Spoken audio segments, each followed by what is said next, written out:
Իսկ ինչպես խոսեց Լուսինե Բադալյանը, ես ձեզ շանս եմ տալիս, շնորհակալություն, ես վաղը պարարտի ես կզոհաբերեմ, որ դուք այդ շանսը մեզ տվեց, մոգական էր, սելի այնակիցներ,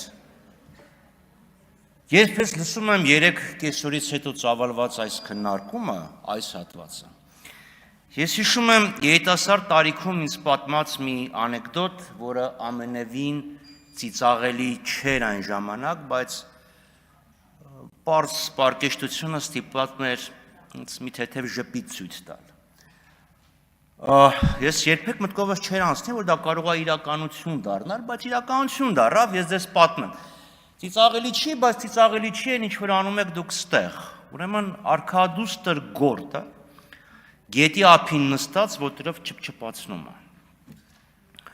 Կողքով անցնում է Բեհեզեբուղը, ասում աղջի գորտ, դե գրեհիկ Բեհեզեբուղը։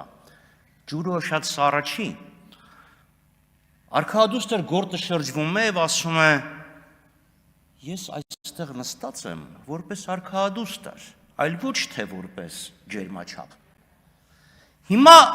սերի այնակիցներ, դալիճի այս հատվածը խառնել է եւ պարոն Հակոբյանն էլ է խառնել։ Ինչը որ մենք ինչի դեմ որ մենք բողոքել ենք, ում դեմ որ մենք բողոքել ենք, այն օբյեկտը եւ սուբյեկտը չի, որ փորձում են ներկայացնել։ Մենք օգտագործում ենք պարոն Հակոբյան անուն դիմելաձևը, ոչ թե Հակոբ Մովսես։ Եվ դա պատահական չի, որպես մտավորական հարգելի Հակոբ Մովսես, դուք իհարկե կարող եք ձեր կարծիքը հայտնել, որևէ մեկը չի կարող ասի, հիմա կարծիքը հայտնում եք, եթե վիրավորանքը չեք անցնում,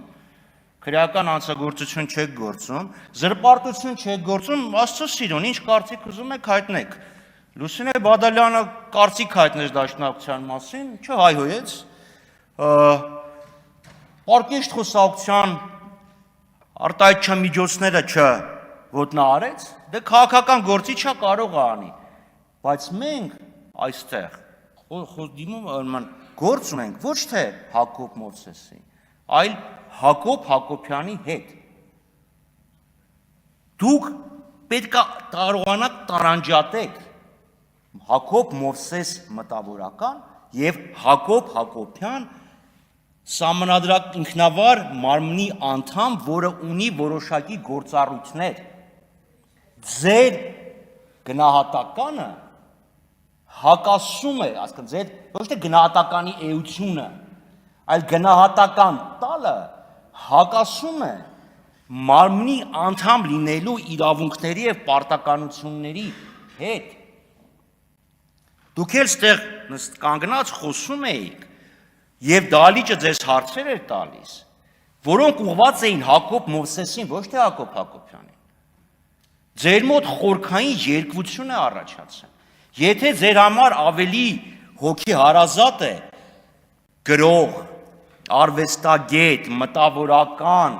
Հակոբ Մովսեսը, Աստծո սիրուն, դրա վրա կենտրոնացեք։ Բայց դուք պետական պաշտոնյա եք, եւ պետական պաշտոնյան ունի վարքագծի որոշակի կանոններ։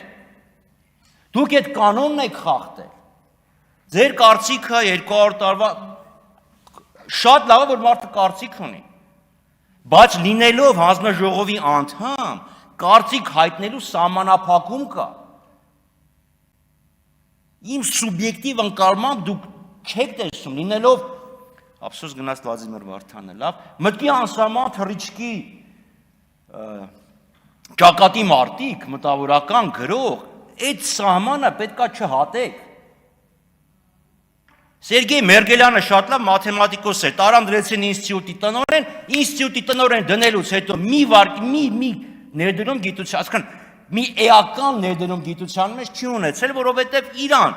մաթեմատիկոսին ծանրաբեռնեցին վարչական գործառույթներով։ Հիմա դուք գրող եք, թե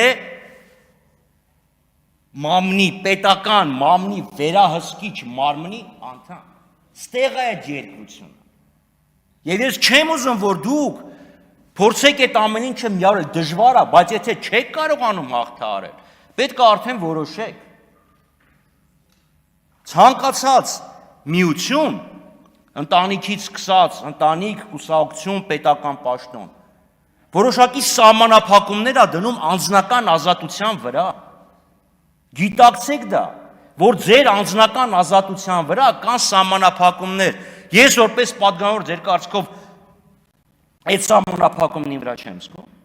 Պարզա չէ որ ես պատգամավոր չնեի լրիվ այլ ձև կխոսեի, այլ բաներ կասեի, բայց կա սահմանափակում։ Բոլորի մոտ դա կա։ Դա պետք է անկալեք։ Բայց քանի որ մեր ազգային ժողովի վերջերս 2 քորերը ինձ, երկու չէ, երեկվանից մինչև այսօր իրոք անեկդոտ է հիշեցնում։ Էլի մի հատ ուրիշ անեկդոտ պատմեմ եւ ավարտեմ խոսքս 10 րոպեն չլրացած։ Ասում է ծեծում է, ուրեմն սիրում է։ Ինչ նշանակում։ Հակոբ Մովսեսը դաշնակցությանը քննադատեց, որովհետեւ մտածում էր դաշնակցության մասին։ Աստծո սիրուն, ձեր մասին մտածեք եւ շանս տալու իրավասությունը վերապահեք ձեր գործառույթներին առնչվող ազատությունների վրա։ Շնորհակալություն։